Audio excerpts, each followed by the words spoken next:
Et donc j'appelle pour cette table ronde Stéphanie Deruino, donc, qui est directrice énergie-environnement au CSTB, Marie Gracia, qui est directrice du collectif Effinergie, Marjolaine Mienier-Milfer, présidente de l'agence HQE-GBC, et Daniel Jacquemot, directeur de la politique technique de Calibat.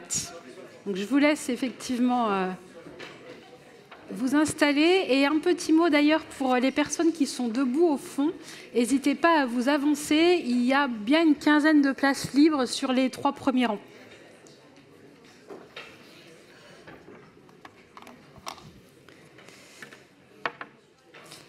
Voilà, donc pour cette table ronde, donc on le sait, la RE 2020 s'est concentrée essentiellement sur les sujets de l'énergie et du carbone. Le programme CAP 2030 vise à faire émerger des thématiques et à faire progresser la filière sur des thématiques qui sont moins matures, comme l'énergie circulaire, la biodiversité, la qualité de l'air. Donc je vais laisser la parole en premier à Marjolaine Mienier-Milfer. Est-ce que vous pouvez nous repositionner un petit peu le contexte de CAP 2030 et puis les évolutions depuis son lancement? Merci beaucoup. Bonjour à tous, ça me fait plaisir de vous retrouver. Alors effectivement, le contexte dans lequel on s'est lancé dans CAP 2030, c'était qu'effectivement, au moment du lancement de la RE 2020, comme vous l'avez dit, bon, la focalisation, c'était la grosse bascule, c'était l'intégration du carbone. Donc on était vraiment cap sur l'atténuation, mais avec déjà les prémices du sujet du confort d'été, etc. Donc on avait quand même la perspective adaptation finalement. Et on savait déjà à ce moment-là qu'on avait tout un tas d'autres sujets qui deviendraient un jour incontournables. Aujourd'hui, on les voit de plus en plus prégnants, les notions de l'eau, de l'économie circulaire, enfin tous ces sujets sur lesquels vous êtes actifs tous les jours. Et en fait, on savait qu'on n'était pas encore mature, si vous voulez, pour les mettre en œuvre dès maintenant. Et donc l'objectif, ça a été de nous relayer entre les gens et les uns et les autres qui faisions de l'expérimentation dans nos territoires au quotidien pour se dire comment est-ce qu'on peut se rassembler sur ces sujets, faire en sorte finalement de consolider encore nos savoirs, de faire en sorte que finalement on ait un retour beaucoup plus solide sur les croisements des regards qu'on en avait de terrain à terrain. Et c'est dans ce cadre-là qu'on a lancé le groupement d'intérêt écologique avec Effinergie et les démarches quartiers et bâtiments durables dans les territoires, pour faire en sorte qu'on puisse arriver à vraiment à faire une démarche très commune, très, très étroite autour de ces notions d'expérimentation. Ça a été un début d'expérimentation, je ne vais pas le défricher beaucoup plus, puisque derrière tu vas déployer le détail, mais c'était 9 thématiques sur lesquelles on a travaillé en groupe de travail intense, et ça a été le démarrage d'une histoire. Oui, tout à fait. On a travaillé effectivement sur la base de 9 groupes de travail. D'ailleurs, je crois qu'on a un slide qui nous donne un peu un aperçu, voilà, une photo d'ensemble pour que vous ayez les repères. Je vais revenir sur chacun de ces groupes de travail pour vous donner un petit peu un aperçu de ce qu'on y a fait. C'est une groupe de travail, donc leur mission, elle était très, très simple. Elle est très simple. Ils ont pour mission de consolider des méthodologies et puis produire des indicateurs qui vont nous permettre collectivement de construire un cadre commun de référence avec lequel on va pouvoir tous se projeter sur la base d'une approche environnementale très élargie. Ces 9 GT, dès le départ, on a voulu qu'ils soient construits sur la base vraiment d'un travail collaboratif et extrêmement ouvert. Donc, il y a 2 ans, on a fait un grand appel à manifestation d'intérêt pour que qui le souhaitait puisse rejoindre la démarche. Et depuis 2 ans, c'est entre 150 à 250 personnes qui se sont manifestées et qui travaillent aujourd'hui autour de chacun des GT. Je vous laisse faire la multiplication pour mesurer la nature de l'engagement autour de CAP 2030. Alors, on n'a pas beaucoup de temps, mais je vais quand même essayer de vous faire un petit tour à 360 de ces GT. Comme je vous le disais, nous sommes à la 2e année de travail. Donc, à l'issue de la première année, il y a déjà eu des productions qui ont été mises en ligne à la fin de l'année dernière sur le site du plan bâtiment durable. Et là, on est en train de produire une 2e série de productions sur laquelle on est en train de finaliser les livrables. On espère effectivement les mettre à disposition d'ici la fin de cette année. Alors, si on fait un petit tour à 360 de nos GT, Le premier concerne la neutralité carbone. Donc là, on est vraiment dans le prolongement et dans la continuité de la RE 2020. Sur la première année, pour vous donner des exemples, encore une fois, tout ça n'est pas exhaustif, on a notamment sorti une grille qui permet de vérifier les ACV. L'idée, c'est de pouvoir s'auto-évaluer et d'avoir un outil qui permet, step by step, de vérifier qu'effectivement, on approche l'analyse de cycle de vie de la manière qui est la plus adaptée. Sur la deuxième année, donc je fais un petit peu de teasing pour la suite, sur la deuxième année, on a travaillé entre autres sur la question de comment valoriser l'intensification et la mutualisation des usages.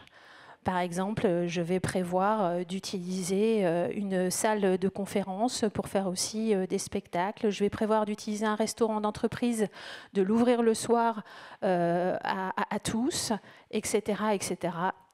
Donc ça, c'est une des sorties du GT1 pour cette année qui va proposer des éléments pour pouvoir valoriser ces aspects-là. Sur les GT2, on est sur le sujet de la mesure des performances et la question évidemment extrêmement importante derrière de est-ce qu'on a les performances qu'on avait prévues sur le terrain. Là-dessus, première année, on a beaucoup travaillé sur la perméabilité à l'air et on a continué à travailler dessus, mais là, je ne vous dis rien, je laisserai M. Jacquemot vous en parler. Simplement pour vous dire que sur la deuxième année, on a travaillé aussi sur la partie mesure à réception des systèmes de ventilation et notamment sur le protocole promévent tertiaire, pour ceux qui le connaissent. On a travaillé au dernier cran de mise en œuvre opérationnelle de ce protocole pour qu'il puisse être effectivement déployé sur le terrain. Troisième GT, autour de l'énergie et la coopération avec les réseaux. Donc l'énergie, c'est évidemment aussi un des thèmes phares de la réglementation environnementale.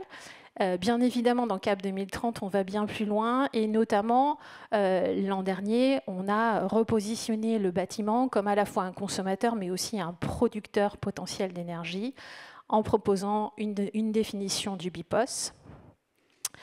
Et puis, cette année, il y a eu des travaux exploratoires qui ont été réalisés pour aussi se poser la question de comment est-ce qu'on peut prendre en compte les questions de mutualisation d'ENR au-delà de la parcelle, qui est aujourd'hui l'échelle réglementaire. Dans ce GT-là, il y a aussi des sujets autour de la mobilité, de la valorisation de la mobilité et de la décarbonation de ces aspects-là. Et puis, cette année, on a aussi travaillé sur la question de l'appréciation des consommations qui sont liées aux équipements mobiliers. Comment être en capacité de prendre ces aspects-là en compte. GT4 sur un sujet aussi extrêmement important, la qualité de l'environnement intérieur, avec à l'intérieur de ce GT 4 grands thèmes qui sont abordés, la qualité d'air intérieur, le confort thermique, le confort acoustique et le confort lumineux. Sur la première année, on a déjà fait un état de l'art de tout ce qui existait, parce que CAP 2030, le principe de base, c'est on ne réinvente pas la route, on utilise ce qui existe, et à partir de là, plus les retours d'expérience, ça nous permet effectivement de produire des choses qui sont intéressantes. Sur la première année, on est sorti avec un état de l'art où il y avait, je ne l'ai plus en tête, mais plus de 50 indicateurs qui ont émergé, c'est beaucoup. Sur la deuxième année, on est en train de faire un travail de priorisation qui est basé d'abord et avant tout sur l'appréciation aussi de la dimension de mise en œuvre opérationnelle des propositions qui ont été faites et puis aussi de coûts.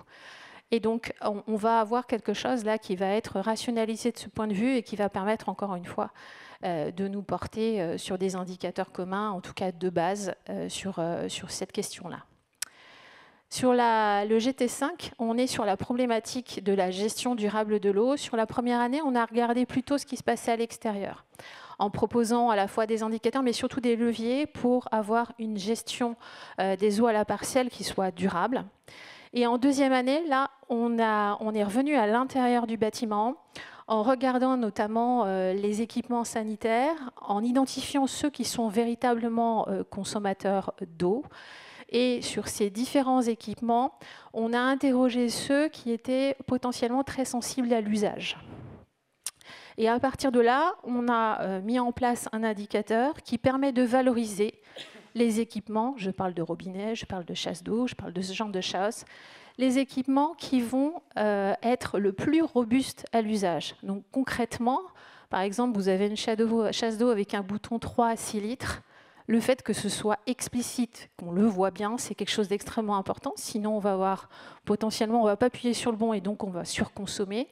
De la même manière, l'ergonomie d'une cuvette qui ferait qu'on serait obligé d'appuyer 2 fois sur la chasse d'eau, ça va engendrer des surconsommations. Donc, ce sont des exemples très, très pointus que je vous donne, mais l'idée, c'est vraiment, derrière ça, d'amener des indicateurs d'évaluation qui permettent, encore une fois, de valoriser à la fois la conception et l'ergonomie de ces produits.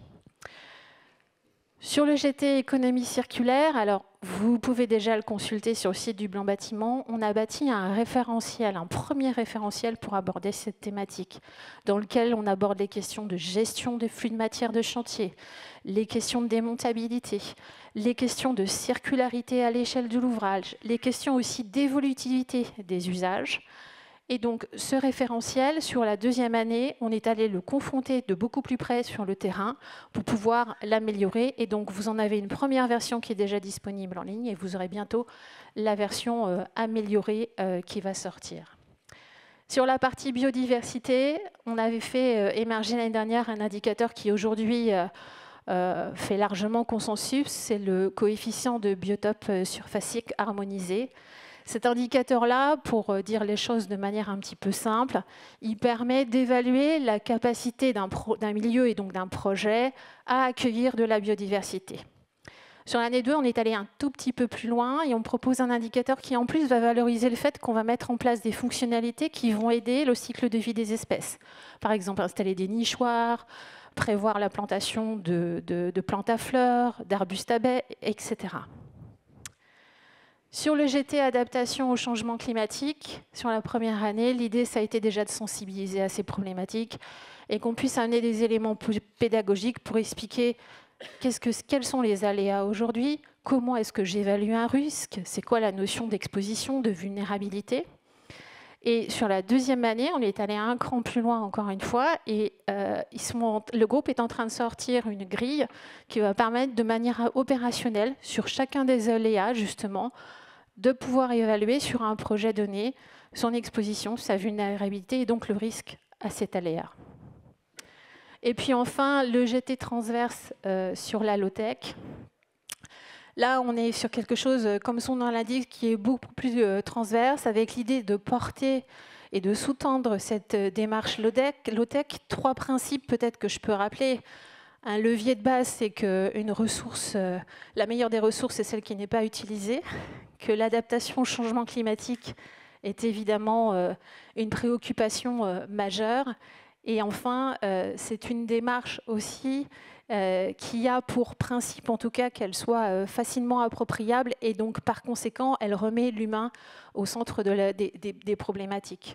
Et donc, là-dessus, pour pouvoir effectivement s'approprier cette démarche et évaluer si effectivement on est et on s'inscrit bien dans cette démarche, il y a un petit questionnaire qui a été mis en place qui permet justement de se poser les bonnes questions et d'évaluer si son projet est low-tech performant.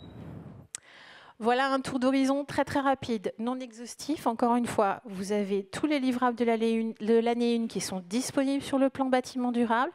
Et j'espère que je vous avoir donné envie à la fois d'aller les consulter et puis surtout d'attendre avec impatience la livraison de l'année 2. Merci. Donc, à travers l'ensemble de ces groupes de travail, il y a des lignes directrices qui émergent, Marie, communes un peu à tous les groupes. Bonjour à tous. Effectivement, je pense que en tout cas, déjà, la première partie que tu as rapidement évoquée, Stéphanie, c'est plutôt la méthode et la façon dont on a voulu s'emparer des sujets. C'est-à-dire que l'idée avec CAP 2030, c'était pas de dire qu'on repart dans 10 ans de recherche, c'était pas de dire que nous, on allait trouver la solution que personne n'avait trouvée sur ces sujets éminemment innovants.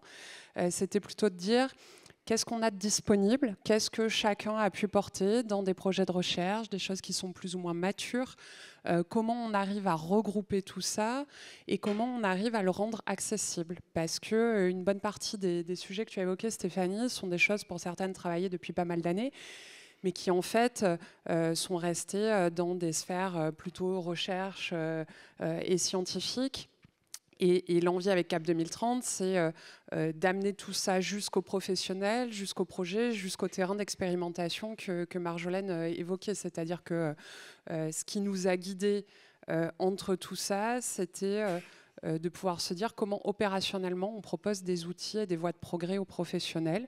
Qu'est-ce qu'ils pourront demain tester sur leur projet ? Comment on peut aller chercher ces enjeux-là et comment on peut essayer de les travailler et voir l'interaction qu'un sujet aura sur l'autre, puisque c'est aussi une question quand on a ces approches un petit peu plus larges et holistiques. Donc ça, je pense que c'est une chose. Et puis, cette volonté derrière de pouvoir partager, alors entre autres les 3 associations qui portent le projet, mais plus largement, une façon de regarder les choses similaires. C'est-à-dire que ces sujets-là, bien entendu, ils ne sont pas nouveaux et beaucoup ont travaillé dessus avant nous, et tant mieux et heureusement. Par contre, on a une petite tendance et qui est valable pour tous, c'est moi je fais comme ça et puis c'est sûrement la meilleure méthode et ce que j'ai présenté sera la bonne façon de faire à l'avenir pour tout le monde. Là, le sujet, c'est de dire, sortons de nos petits couloirs de nage individuels qu'on a construits savamment ces dernières années. Essayons de partager des méthodes, de pouvoir regarder les sujets de la même façon, de comparer du retour d'expérience, de voir là où peuvent se situer une ambition, et puis avec la volonté que tout ça soit évolutif. Rien n'est figé. Ce qu'on propose aujourd'hui et les livrables qu'évoque Stéphanie, c'est une marche qu'on propose pour les acteurs. Cette marche a la vocation à être testée, expérimentée, à évoluer, à être adaptée localement et territorialement parce que chacun devra s'en emparer. Et puis à aussi peut-être mettre des sujets de côté. Il y a probablement dans tout ce qu'on a proposé des fausses bonnes idées, des choses où une fois qu'on aura eu des projets, des retours d'expérience de professionnels qui font, ils nous diront non mais votre bousin là c'est pas possible. Acceptons-le et c'est pas grave, on peut progresser pour autant sur ces sujets-là de façon intelligente. Donc ça c'est un peu je pense la philosophie générale et ce qu'on a voulu faire collectivement dans ce gros projet qui est pas forcément un objet très simple à définir et identifier, mais qui en tout cas a guidé nos travaux. Merci. Donc, on va affiner le groupe de travail 2, mesurer les performances. Donc, Monsieur Jacquemot, au titre de Calibat, vous en faites partie. Donc, comment concrètement vous allez sortir de ces livrables, de la matière pour faire progresser la filière ? Bonjour à toutes et à tous. Donc, en fait, nous, au niveau de Calibat, Calibat, c'est l'organisme de qualification du bâtiment, qui existe depuis 1949. Donc, on qualifie les entreprises du bâtiment et on a plus de 330 qualifications. Et nos qualifications, pour l'essentiel, c'est des qualifications travaux du bâtiment. Et on a des qualifications qui sont des qualifications sur la mesure. Donc, les principales qualifications que l'on a, c'est la qualification 8711. Donc, c'est les mesureurs de la perméabilité à l'air de l'enveloppe du bâtiment. Donc, c'est des personnes qui ont déjà travaillé depuis près de 2008. Nos premières qualifications Calibat, c'est la qualification 8711. Elle a servi et elle sert pour la RT 2012, puisque la RT 2012, comme vous le savez, impose la mesure de la perméabilité à l'air. Donc, il faut effectivement que ceux qui mesurent les enveloppes du bâtiment, la perméabilité à l'air de l'enveloppe du bâtiment, ils soient qualifiés Calibat 8711. Donc pour la RE 2020, il y a aussi une autre exigence qui éventuellement, c'est la mesure des réseaux aéroliques, la perméabilité à l'air des réseaux aéroliques. Si on veut si on veut utiliser une classe de réseau et non pas une valeur par défaut, on doit mesurer la perméabilité à l'air des réseaux aéroliques. Et là aussi, c'est la 8721 pour Calibat. Donc ça fait un certain temps que Calibat est dans la mesure et donc on avait légitimement quand même notre place pour participer au GT2. Donc dans le GT2,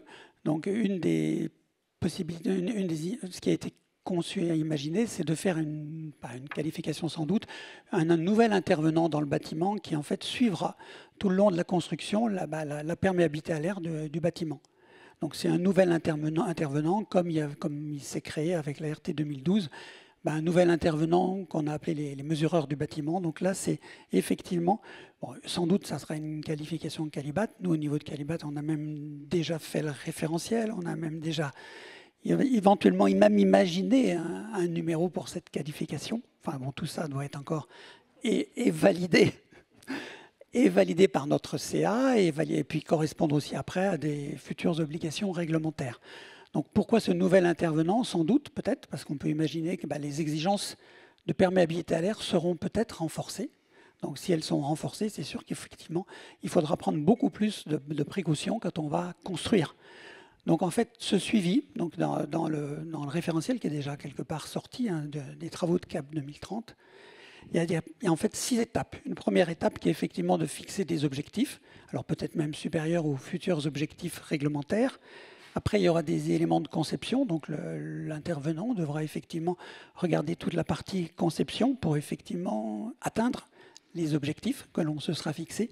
Après, il devra, et ça c'est ce que font déjà un petit peu les mesureurs, sensibiliser tous les intervenants justement aux problèmes et aux détails liés à la perméabilité à l'air. Autre élément, et c'est un petit peu nouveau pour cet intervenant, c'est qu'il devra faire du suivi de chantier.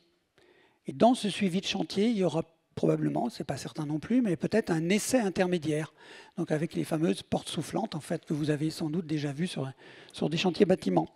Donc, et puis après, pour finir, il y aura un test final.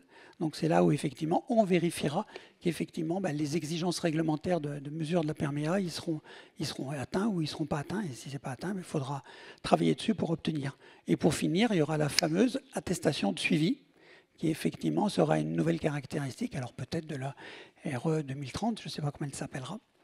Donc nous, au niveau de Calibat, on a déjà en interne sorti notre propre référentiel, donc avec des exigences. Donc je ne sais pas si on a bien compris tout ce que souhaitait le GT2. En tout cas, on a fait ça, on a fait un premier référentiel. Donc on va travailler aussi avec l'OPQUBI, parce que l'OPQUBI a aussi des qualifications, parce qu'en fait c'est un peu une forme d'AMO. Donc l'OPQUBI a des qualifications, donc on va faire un référentiel un peu similaire, enfin ensemble, pour qu'il y ait une certaine cohérence dans tout ça. Donc voilà, donc nous au niveau de Calibat, on est prêt effectivement à décliner ce qui sort du GT2 et à le mettre vraiment en activité. Donc nous, autre thématique sur laquelle on a travaillé à Calibat, qui est le résultat du GT2, c'est une mention grand volume. Donc à Calibat, je vous ai dit qu'on avait la qualification 8711 pour la mesure de la perméabilité à l'air de l'enveloppe du bâtiment. Et à nos qualifications, on peut quelquefois associer des mentions.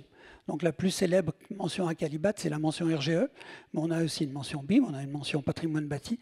Et donc là, cette mention, c'est la mention grand volume. Donc en fait, parce que quand on fait des mesures de perméabilité à l'air, si c'est des maisons, ça peut être assez simple. Si c'est des très grands volumes, il faut prendre quand même un certain nombre de précautions. Et ça fait en fait assez longtemps à Calibat qu'on imaginait de créer une mention. Donc là, ça nous a permis d'avancer sur ce sujet et de créer effectivement cette mention. Donc là aussi, on a défini ce que nous on appelle les exigences particulières de cette mention. Et là, pour le coup, c'est peut-être un sujet qui va sans doute sortir très vite. Dans une version vraiment très, très optimiste, on pourrait même sortir la mention le 1er octobre de cette année. Dans une version un peu moins optimiste, elle sortirait en décembre. Donc déjà, un des premiers travaux du GT2 sera effectivement qu'il y aura une mention à Calibat qui tiendra compte des réflexions et puis des résultats obtenus par ce GT2. Merci beaucoup. C'est une bonne transition parce qu'on a fait une première partie de table ronde sur les travaux, où on en est. On va essayer d'être un tout petit peu plus concis dans la deuxième partie, mais plutôt parler de l'avenir. Donc on a vu, c'est un travail itératif, des propositions confrontées aux remontées terrain. Marie, quelles sont les 2-3 grandes lignes, prochaines étapes qu'on peut attendre ? Alors, il y a, je pense que certaines ont été déjà mentionnées, donc je peux le dire, il y a la publication des fameux livrables de ces différents travaux techniques, ou la phase 2, donc c'est en cours de relecture au sein de chacun des GT. Et je vous épargne notre petite comitologie que nous avons réussi à créer. Tout ça sera disponible sur le site du plan bâtiment durable prochainement. Il y a une partie de ces livrables qui sont déjà en train d'être utilisés et dont les acteurs s'emparent. Et je pense que, Daniel, l'exemple que tu mentionnais, on est un très bon exemple. C'est-à-dire que au-delà de la démarche qu'on a portée collectivement, de l'expérimentation qu'on veut porter pour la suite, il y a des outils très opérationnels qui permettent d'avancer sur des questions de qualification. On a l'outil qui permet d'aller chercher le coefficient de biotox surfacique qui est accessible déjà en ligne librement. Donc voilà, il y a un peu ce côté-là de rendre accessible tous ces éléments, puisque tout ce qui est produit et a été produit dans CAP 2030 est public et largement et librement utilisable. Je pense que c'est important de le rappeler. Le travail qu'on est en train de faire en plus, c'est comment l'ensemble de ces livrables seront proposés pour un cadre d'expérimentation qui se fera à travers les outils que chacune de nos associations porte. Vous connaissez les certifications HQE, vous connaissez les labels Effinergie, les démarches bâtiments durables, même si on n'a pas encore en Pays de la Loire, pour autant c'est une démarche qui est portée régionalement et territorialement. Et donc l'idée, c'est qu'à travers tous ces outils, on puisse chacun s'emparer et intégrer ces livrables et ces propositions de CAP 2030, ce qui va nous permettre de nous donner l'avantage de pouvoir, malgré les différences de nos approches, faire du retour d'expérience croisé. Puisque quand on regarde de la même façon le sujet de la biodiversité, que ce soit à travers un label Effinergie, une certification HQE ou une démarche bâtiment durable, à la fin, ça va nous permettre d'avoir du retour d'expérience consolidé sur lesquels on va pouvoir capitaliser collectivement et faire évoluer nos process. Donc le but, c'est que tout ça irrigue derrière et soit proposé sur des projets très concrètement et opérationnellement. Donc ça, c'est la suite, c'est ce qu'on est en train de préparer. Je ne donne pas de date parce que je ne veux plus donner de date sur ce projet, puisque malheureusement, je me trompe beaucoup trop souvent. Mais en tout cas, voilà, on a un soutien de l'État et des choses qui sont attendues pour la fin de l'année. Et comme on tient nos engagements, ça vous donne un horizon de temps assez certain sur ces dernières publications. Merci. Donc, du côté de Calibat aussi, vous avez parlé du GT2 sur la mesure de la performance.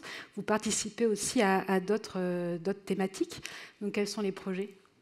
Là, en fait, quand je dis enfin, on ne participe pas forcément, on suit les travaux. Donc, on examine dans le détail tout ce qui sort des différents, effectivement, GT. Et il y a deux autres GT qui nous intéressent particulièrement.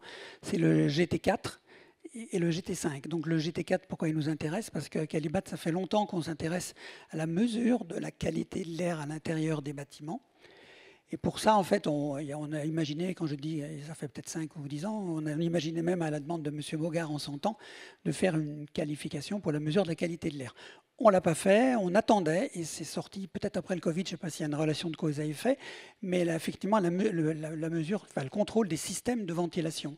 Et là, donc, on a mis en place la qualification 8741. Et donc, c'est vrai que maintenant qu'effectivement, on s'assure que les systèmes de ventilation, ils sont pertinents, ça devient intelligent de s'intéresser à la qualité de l'air, donc, et peut-être de mettre en place une qualification. Donc là aussi, on travaille pour éventuellement une qualification. Voilà. Et dernier petit point, c'est le GT5 sur lequel aussi on s'intéresse à Calibat. C'est effectivement l'économie circulaire.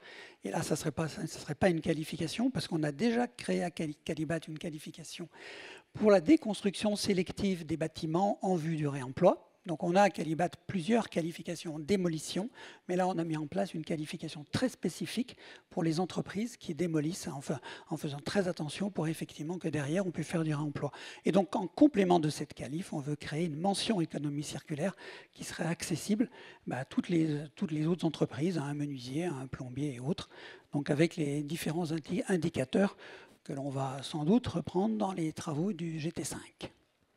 Merci. Donc, un des objectifs de la qualification, c'est de créer de la confiance. Donc, je vais redonner la parole à Marjolaine Meignet-Millefer pour le mot de la fin sur justement comment cette création de confiance au sein de la filière se fait tout au long des travaux de CAP 2030. Je crois que la confiance, elle se crée par le dialogue, par le partage, par la manière dont on met en commun et par les travaux collectifs. Je crois que c'est vraiment comme ça qu'on l'a bâti de manière extrêmement solide. Ça a été, toute cette première phase, Stéphanie l'a dit, ça a été beaucoup d'engouement pour brainstormer, mettre en commun les idées, les concepts, faire quelque part un état des lieux extrêmement large, très foisonnant de tous les sujets. Et là, l'objectif, c'est de créer tout autant d'enthousiasme et d'adhésion sur la part d'expérimentation, puisque le but du jeu, ça va être de vraiment s'ancrer dans les territoires avec des projets très concrets, avec cette approche très large. Avec la RE 2020, on est vraiment, je pense qu'on peut le dire, parmi les leaders mondiaux des réglementations d'atténuation. Avec CAP 2030, insistant sur le cap, on se met en trajectoire de se donner les moyens et les outils pour, pareil, demain, après-demain, devenir les champions du monde des enjeux d'adaptation. Et toutes ces thématiques qu'on traite, ils viennent se nourrir là-dedans et venir renforcer ces dynamiques-là quelque part, moi j'aime bien cette analogie-là, je la répète souvent, mais on a l'impression un peu, quelque part, que toutes nos thématiques, on les traite dans nos territoires un petit peu comme des patois locaux. On est très ancré dans nos histoires constructives, dans notre savoir-faire, et ça, c'est une vraie richesse. Mais à un moment donné, quand on doit mettre en commun, on peut se retrouver un peu heurté à ne pas partager le même langage. Et si on veut, demain, après-demain, du coup, s'appuyer sur tous ces savoir-faire territoriaux et les pousser plus loin et faire en sorte qu'ils se partagent et qu'ils se diffusent de manière efficiente à tous, il faut qu'on se mette d'accord sur une grammaire commune. Et je crois que c'est un peu ça qu'on va faire avec cette phase d'expérimentation. Construire la confiance, mettre en commun, partager les vocabulaires, partager les connaissances territoriales, continuer à nourrir cette grande machine pour qu'on soit finalement très en phase avec ce que les tables rondes de ce matin disaient, clin d'œil à Laurence sur le sujet la ville de 2050 à plus 50 degrés, ce que disait Philippe sur les trajectoires, d'aller vers le sens de la mesure des performances, d'aller vraiment sur une bascule d'adaptation plus forte. Voilà, tout ça, tous ces outils, toute cette expérimentation qu'on met en commun, il faut que voilà, on fasse ça tous ensemble et qu'on nourrisse cette grande machine pour arriver à s'emballer sur ces sujets-là avec efficience. Le but du jeu, c'est vraiment que ce soit efficace, pragmatique, mis en commun. Merci beaucoup. On va se donner... Vous pouvez applaudir dès maintenant. Et on va se donner 1 minute pour les questions, s'il y a questions courtes devant 2 questions du coup. Philippe Pelletier, plan bâtiment durable. Je veux juste dire ma reconnaissance et ma fierté. Reconnaissance à l'égard de ce millier d'acteurs, ce gros millier d'acteurs, j'ai fait la multiplication, gros millier d'acteurs qui donnent du temps pour faire progresser ce projet. Reconnaissance à l'égard des organisations qui le portent ensemble, qui l'alimentent et qui le font vivre. Fierté, à la fois de voir qu'on a réussi à faire travailler ensemble des organisations qui, selon l'expression de Marie, étaient chacun dans leur couloir de nage. Dorénavant, elles travaillent ensemble, elles construisent un socle commun de référence. Et fierté que ce socle commun de référence, il soit là indépendamment de toute préoccupation de politique publique. On ne nous a pas demandé de faire ce socle commun de référence pour alimenter une future réglementation ou quelque chose.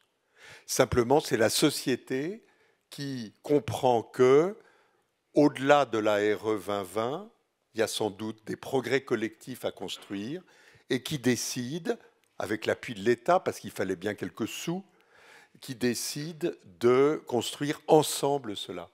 Et je crois que c'est un grand progrès, c'est un signe de maturité de notre filière, que cette capacité à se mobiliser sur un tel projet, demain, comme il a été dit, ça aura peut-être des utilités diverses, certaines qu'on voit, d'autres qu'on ne prévoit pas encore, mais ce n'est pas le sujet. Le sujet, c'est un socle commun de progrès pour nous emmener dans la durée. Parfait. Merci beaucoup. Je vous propose de clôturer sur cette belle réflexion.